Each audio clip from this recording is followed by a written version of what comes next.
Chairs No Waiting, episode number 596. Happy 94th birthday, Thelma Lou.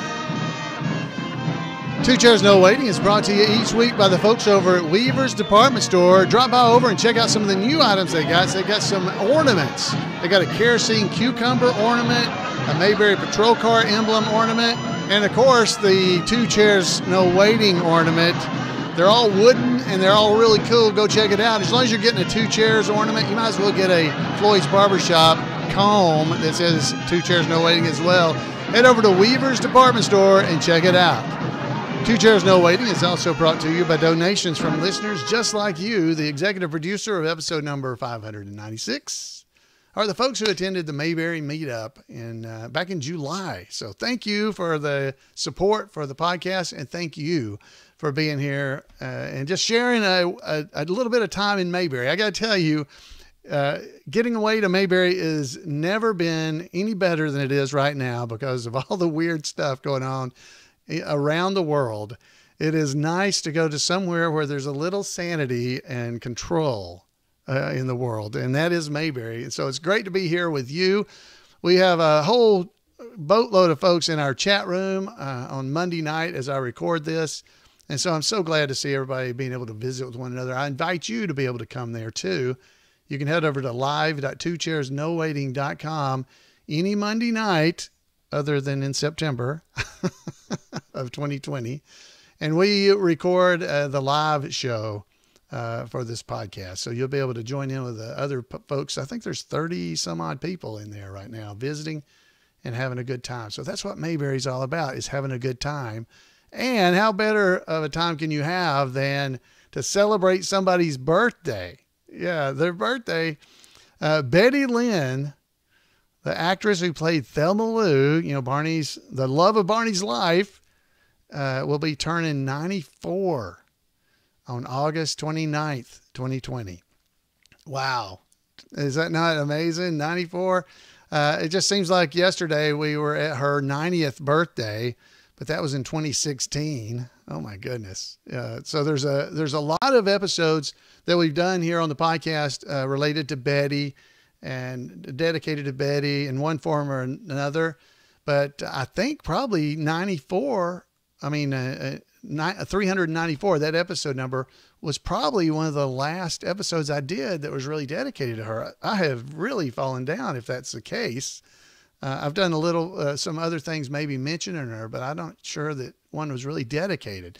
So looking back into the archives, I found Ben Sanderfer. Now, Ben is one of our folks. You have heard his work, and you may not realize it, but if you've ever heard this. The daily special at the diner. 3 Vienna sausages, heavy on a tomato puree, slice of bread, and butter on a paper disc. And more than an ample portion of succotash. Don't leave out succotash. 80 cents.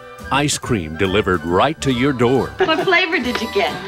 West Indian licorice mocha delight. You better put that in the icebox before it starts to drip. 40 cents. A very unique gift item. It's a beer can opener with an umbrella on it. $1.25. A whole new set of accessories. Accessories? Matching things. I bought a necktie and some socks and a belt and some shoes and everything. $8. Life's little lessons from the Andy Griffith Show. I say this calls for action, and now, nip it in the bud. First sign of youngsters going wrong, you got to nip it in the bud. Nip it. Priceless. Oh, so that is Ben Sanderfer. He has done all kinds of cool things with the Andy Griffith Show. He does a radio program, and he did an interview with Betty back in, I believe it was 2017, in May of 2017. And I asked and got permission from him, asked for and received permission from him to be able to play that interview for you here on the podcast. And I know you're going to love it because, hey, it's an interview with Betty Lynn and Ben Sanderfer. So let's head over. Ben, take it away, and let's hear from Betty and Ben. The Fox 94.7 and 98.3, the morning show with Ben Sanderfer. We are so excited and honored to have actress Betty Lynn on the Fox phone this morning. You know her best as Thelma Lou, Barney Fife's girlfriend on the Andy Griffith Show. Miss Betty, I want to start by asking you how you got that role. I auditioned for it. I was under contract to Disney at the time. I was on a series called Texas John Slaughter. But then I got a call in from the people at the Andy Griffith Show asking if I'd read for the part. And I had already seen the show twice, and I thought it was terrific. And I was so thrilled to have a chance to read for it. So after I read, they said they were interested in having me do the part. And I said, well, if you can work it out with Disney, fine. Because, I thought at that time I was tied up with them, which I was. But then Mr. Disney dropped our series.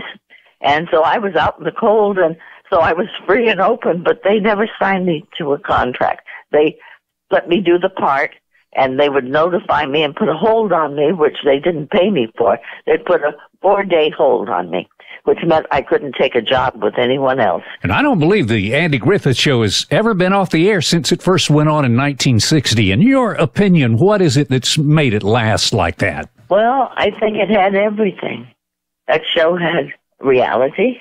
It had sweetness and a relationship between a father and a son that was very real. Everybody on that show, they were such good actors. And it was such a thrill for me to work with them. And thank God, Thelma Lou every now and then would show up. And I loved working with Don. He was the sweetest man. He was nothing like Barney Fife. He was just a great actor who could turn that on like fireworks, And I just loved that show and couldn't wait to hear from him and couldn't wait to be in it and read the script with everybody. There always seemed to be such an amazing chemistry with all the cast of that show, but especially between you and Don Knotts. People say that, and I think it must be true, because I remember when we started making personal appearances later, they would say, was there a little something going on between you and Don Knotts? And first I was offended. He was married all the time. And I thought, no. And finally I said to Don, finally hit me how good we were that people thought there was something going on between us and really believed it. So I said, I should say thank you to them, not get offended. It was just we were doing our job well, and it came off well, and they believed us. You make your home in Mount Airy, North Carolina now, which ironically is Andy Griffith's hometown. What was it about Mount Airy that got you to move there from California? I'd been coming from Mayberry days, and I enjoyed it, and everybody was so kind. And it's a beautiful little heavenly spot on earth here. It's beautiful. And Andy was shocked that I ended up moving here. He told me later he couldn't believe I had moved to his hometown. But I'm very glad I did. I think God intended me to be here. I really do. My home had been robbed twice in L.A. while I was away on appearances. I can see so much of what Andy drew from his hometown. I have been so happy here, I wouldn't leave for anything. No, I just love it. And I believe I understand that about once a month you're there in Mount Airy meeting fans and signing autograph pictures and so forth. I just enjoy being there and seeing all of them. People line up. They're so dear to do that, and it isn't easy standing for a couple of hours. I really love talking to them and seeing them, and they're all ages. I've noticed lately, though, more people in their 20s and 30s are beginning to show up. I don't know if they're just now catching up or what it is, but there's that middle range that kind of, I think, used to think, well, that's Grandma and Grandpa's show, or that's what I watched. They didn't keep up with it. Well, they've come back to it. And they're a lot more that age now than there used to be when I first started doing the autographing. Miss Betty, one final thing. If you would just kind of sum up what it meant to you to be on the Andy Griffith Show and be Thelma Lou. I couldn't have been happier doing Thelma Lou. I loved Thelma Lou. It broke my heart when I was no longer on it. In fact, I said goodbye and thanked Andy and thanked Don and everybody. And I went in the ladies' room and went all to pieces, cried and cried like a baby. I hated to leave. I just loved it so. And I never felt that way about any other show I did. I did a lot of movies and I was in a lot of television, but nothing compared to the Andy Griffith Show in my heart. Actress Betty Lynn, thank you so much for taking the time to be with us on the Fox this morning. Well, thanks, Ben. I'm glad that I've had the chance to talk to you, too. And tell everybody hi in Macon for me. Absolutely. And if Barney Fife were here right now, he'd say, Thelma Lou, keep a good thought. Oh, I will. Thank you for that. Okay. I will keep a very good thought. God bless you. Oh, wow. Is that not great? The only thing wrong with that interview is it was too short.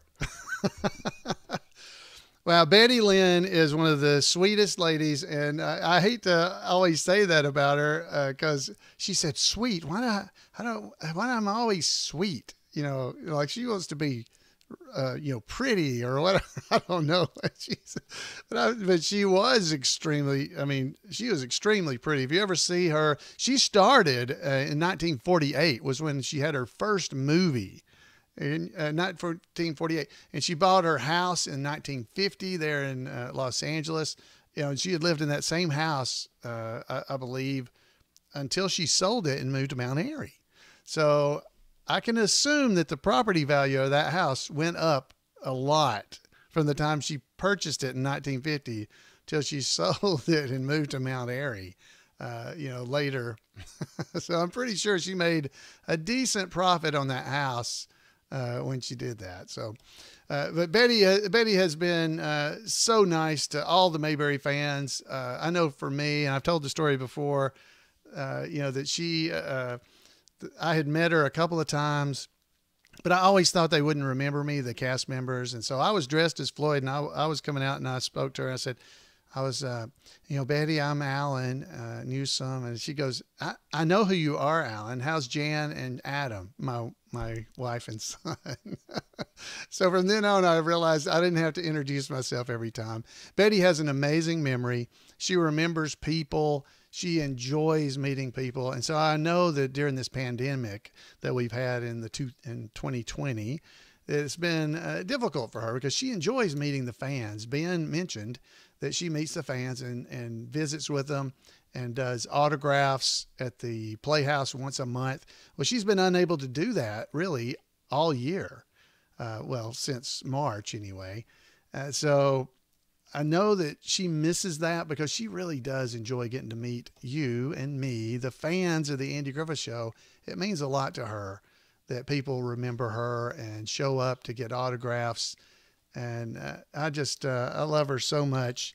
When I went to Don Knott's memorial service, Betty was there, obviously, and she took me around to introduce me to the people in the room, all the people she had worked with and friends of hers. And these were all actors and actresses that we all know and have seen in shows and movies and stuff forever. So anyway, the next day, I called Jan. It may have been that night, actually, after the event. I gave Jan a call and said, Jan, I got a date tomorrow with somebody. And Jan went, Betty? And I said, yeah.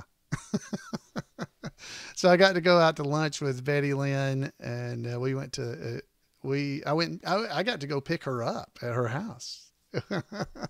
And we drove over to the Hollywood Hotel, I believe is what it's called, or Beverly Hills Hotel. And she and I went there and met Jim Clark and his wife, Mary, and Bernard Fox, Dr. Bombay on Bewitched, Malcolm Merriweather, or on the Andy Griffith Show.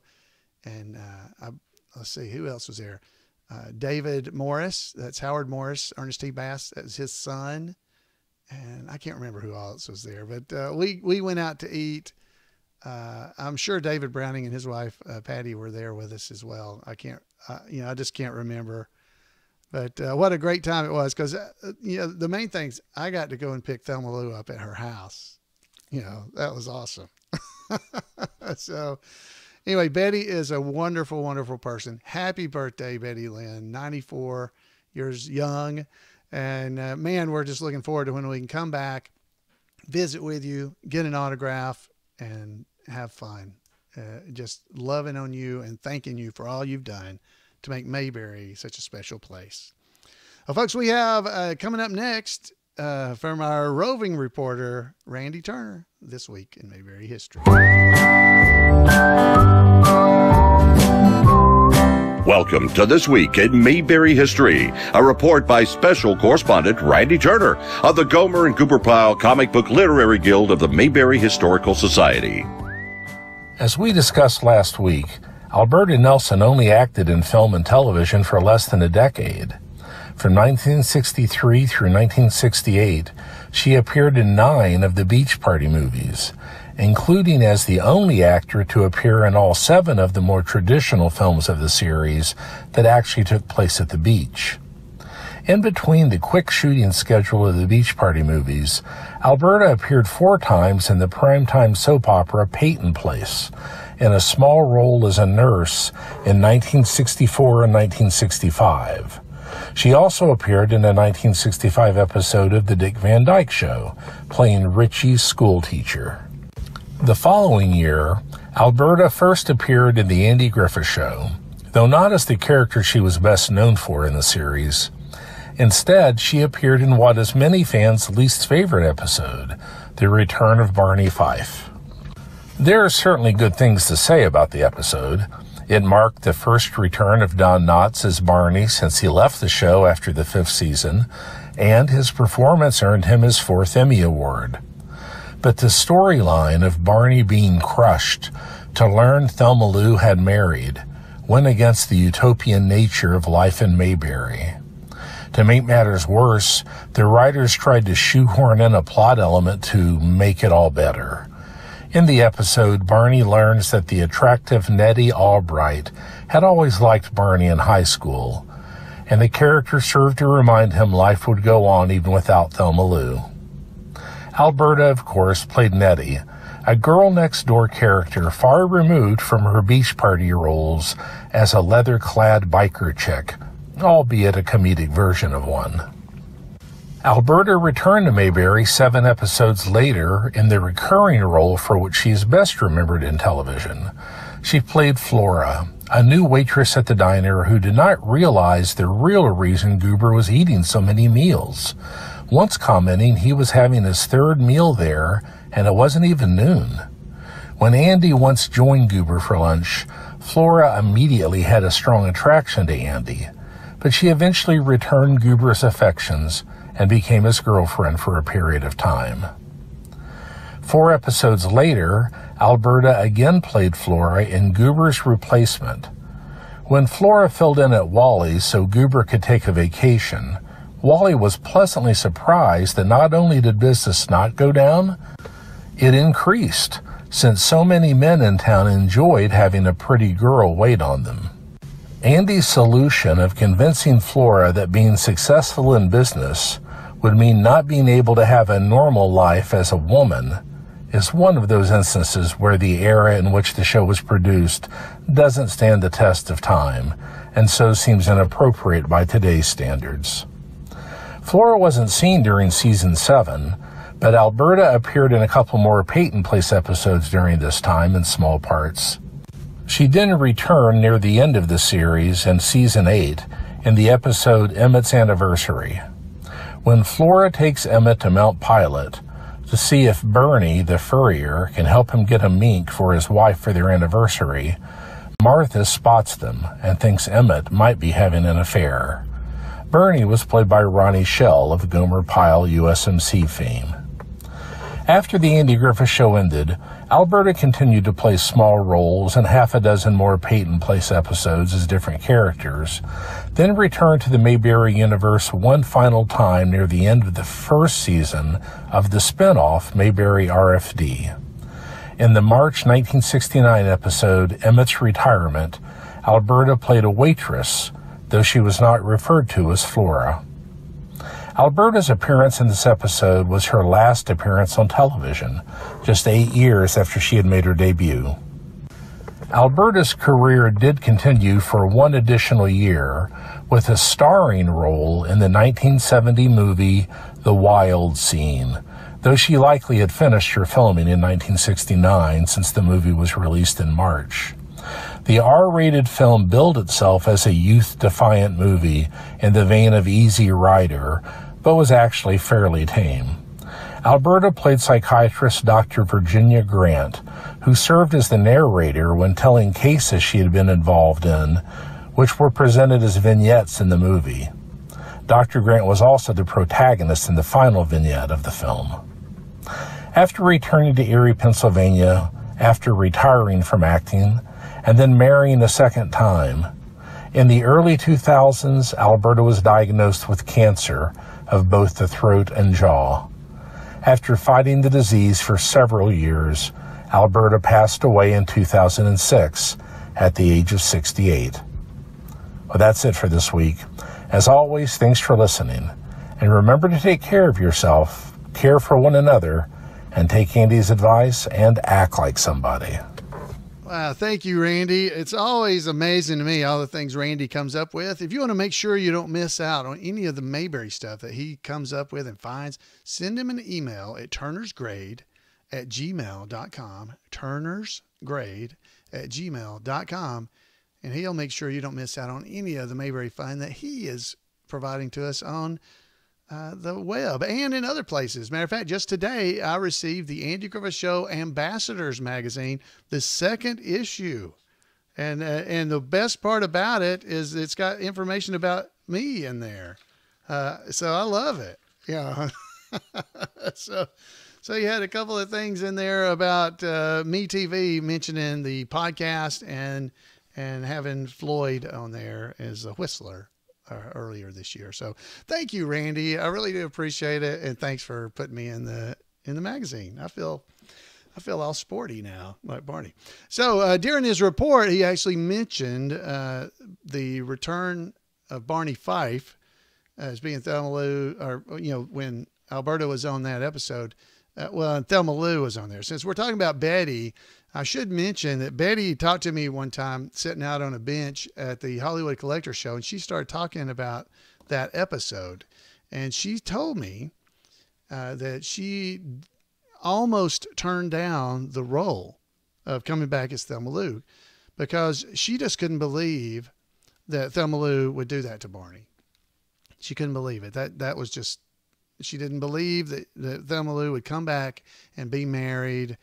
And she almost didn't do the role because it upset her so much. So she told me that what she did was, the way she worked it is, she believed in her mind, she had a backstory, that Thelma Lou wasn't really married, that she had hired Gerald Whitfield to go to the reunion with her and pretend to be her husband, so that she wouldn't feel, weird going to the reunion after she and Barney had broken up and she had moved off and everything, and he moved off. And so she hired him to go to the reunion with her, not actually married.